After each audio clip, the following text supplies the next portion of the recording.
क्या आपने कभी सोचा है कि धरती के अंदर क्या है? बचपन में हमने पढ़ा कि धरती की 3 परतें हैं, क्रस्ट, मेंटल और कोर। लेकिन क्या किसी ने रियलिटी में धरती के अंदर जाकर इसे देखा है? जवाब है हाँ। ये कहानी है कोला सुपरडीप बोरहोल की। इसकी चौड़ाई सिर्फ 9 इंच की है, यानी एक पिज्जा की साइज बराबर, लेकिन गहराई धरती के अंदर 12 किलोमीटर तक यानी कि 40,230 फीट तक जाती है। और ये गड्ढे ने कई रहस्यों को खोज निकाला है। विजुअली आपको गहराई के बारे में समझाऊं तो ये एक ग्राफ में आप देख सकोगे। यहाँ पे ये व्हाइट लाइन नदी की लेयर है। ये लेयर से कितनी गहराई तक चीजें हैं वो देखते हैं। जिसमें पहले टाइटैनिक के बारे में बात करें तो ये जहां डूबा था और अभी भी उसका मलबा है, उसकी गहराई 3.8 किलोमीटर है। और उसके बाद वर्ल्ड की सबसे गहरी जगह जिसे मरियाना ट्रेंच के नाम से जानते हैं, उसकी गहराई 10.9 किलोमीटर की है, जो कि इस वर्ल्ड की सबसे गहरी जगह में से एक है। और बात करें एस्टेरॉइड की तो जिसने पूरी डायनासोर प्रजाति का खात्मा किया, ये एस्टेरॉइड 10 किलोमीटर जितना बड़ा था। और बात करें सबसे बड़ी इमारत की तो उसका नाम है बुर्ज खलीफा, जो कि 0.8 किलोमीटर लंबी है। उसके बाद सबसे ऊंचा पहाड़ जिसे माउंट एवरेस्ट के नाम से जानते हैं वो 8.9 किलोमीटर ऊंचा है। और बात वर्ल्ड की सबसे गहरे गड्ढे की तो वो है कोला सुपरडीप होल, जो कि 12.3 किलोमीटर गहरा है। ये कब, कहाँ और कैसे हुआ, ये सारे सवाल के जवाब आपको ये वीडियो में बताऊंगा। तो चलिए इस अनोखे सफर के बारे में जानते हैं। साल 1960 दुनिया कोल्ड वॉर के दौर से गुजर रही थी। अमेरिका और सोवियत संघ के बीच एक तरफ अंतरिक्ष की रेस थी तो दूसरी तरफ धरती के अंदर जाने की भी एक चुनौती शुरू हुई। सबसे पहले तो सोवियत संघ क्या था? सिंपल भाषा में सोवियत संघ यूरेशिया महाद्वीप में फैला एक समाजवादी देश था। सोवियत संघ 1922 से लेकर 1991 तक अस्तित्व में रहा।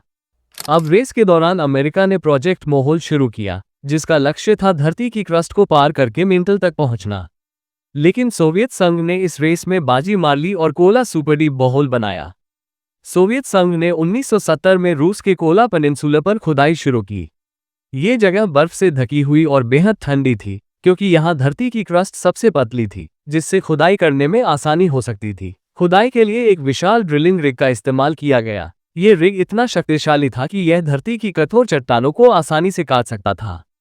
लेकिन धरती के अंदर जाना कोई आसान काम नहीं था। जैसे जैसे ड्रिल नीचे जाती, तापमान और दबाव बढ़ता जाता। 7 किलोमीटर यानी 22,965 फीट की गहराई तक पहुंचने के बाद ड्रिलिंग उपकरण टूटने लगे। 1989 तक वो लोग 12,262 मीटर की गहराई तक पहुंच गए। ये दुनिया का सबसे गहरा गड्ढा बन गया। लेकिन ये धरती की क्रस्ट का सिर्फ 1/3 हिस्सा था। मेंटल तक पहुंचने के लिए अभी 28 किलोमीटर और खोदना बाकी था।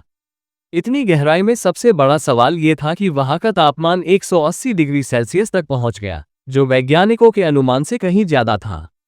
इससे ये साबित हुआ कि धरती के अंदर का तापमान हमारी अनुमान से कहीं ज्यादा गर्म है। 25 सालों तक चले इस प्रोजेक्ट में वैज्ञानिकों ने दिन रात मेहनत करके 12 किलोमीटर गहरा गड्ढा बनाया। मगर क्या इसका कुछ फायदा हुआ? तो उसका जवाब है हाँ, बिल्कुल हुआ। सबसे पहले तो वैज्ञानिकों ने नई तकनीक खोज निकाली थी जिससे वो इतनी नीचे तक जा सके। दूसरा, अलग तरह की चट्टानें मिली जो इतनी ज्यादा तापमान पर भी ठोस थी। साल 1979 तक आते आते इस प्रोजेक्ट ने पुराना रिकॉर्ड तोड़ डाला जो पहले अमेरिका के नाम था। सन 1983 तक ये ड्रिल 12 किलोमीटर से ज्यादा की गहराई पर जा चुकी थी। अब टाइम था जश्न मनाने का। मॉस्को ने प्रोजेक्ट के सफल होने की घोषणा कर दी और पूरी दुनिया से वैज्ञानिकों को यहां बुलाया गया। सभी वैज्ञानिकों ने नीचे मिली चट्टानों पर रिसर्च की और इस तरह इन चट्टानों का सबसे पहले किसी इंसानी आंखों द्वारा देखा गया। ये प्रोजेक्ट पूरे 1 साल के लिए रोक दिया गया और यहीं से नर्क के दरवाजे वाला मिथक शुरू हुआ। इसके अलावा एक और हैरान करने वाली बात यह थी कि इतनी गहराई में भी पानी मिला। पहले यह माना जाता था कि एक निश्चित गहराई के बाद चट्टानें इतनी सख्त हो जाती हैं कि पानी उनसे नीचे नहीं जा सकता, लेकिन यह धारणा गलत साबित हुई। इतना ही नहीं, वैज्ञानिकों को कई किलोमीटर गहराई पर फॉसिल्स भी मिले जो लगभग 200 करोड़ साल पुराने थे। इतने अधिक दबाव और तापमान के बावजूद इन जीवाश्मों का बचे रहना वैज्ञानिकों के लिए एक चौंकाने वाला विषय बन गया। 1992 में खुदाई का काम रोक दिया गया। इसके पीछे कई कारण थे। पहला, इतनी गहराई पर तापमान और दबाव इतना ज्यादा था कि ड्रिलिंग उपकरण काम करना बंद कर देते थे। दूसरा, सोवियत संघ का विघटन हो गया जिसके कारण फंडिंग की कमी हो गई। और तीसरा, एक अफवाह फैल गई कि यह गड्ढा नरक का दरवाजा है, क्योंकि कुछ लोगों ने दावा किया कि उन्हें अजीब आवाजें सुनाई दी रही थी। हालांकि ये सिर्फ एक कहानी थी। यह आवाजें धरती के अंदर के भूकंपीय हलचलों की वजह से थीं। लेकिन इस अफवाह ने कोला बॉहोल को एक रहस्यमयी रूप दे दिया। कोला सुपरडीप बॉहोल ने हमें धरती के बारे में कई नई जानकारियां दी। इसने वैज्ञानिकों को धरती के तापमान और संरचना को बेहतर ढंग से समझने में मदद की। शायद एक दिन हम धरती के सबसे गहरे राज भी जान पाएं। कोला बॉहोल ने साबित किया कि धरती के अंदर जाना कितना मुश्किल है, लेकिन ये हमारी जिज्ञासा को खत्म नहीं कर सकता। ये गड्ढा आज भी रूस के मरमंस्क प्रांत में, फिनलैंड और नॉर्वे की सीमाओं के पास कोला प्रायद्वीप पर स्थित है। तो दोस्तों, ये थी कोला सुपरडीप बॉहोल की कहानी, जो हमें धरती के अंदर ले गई।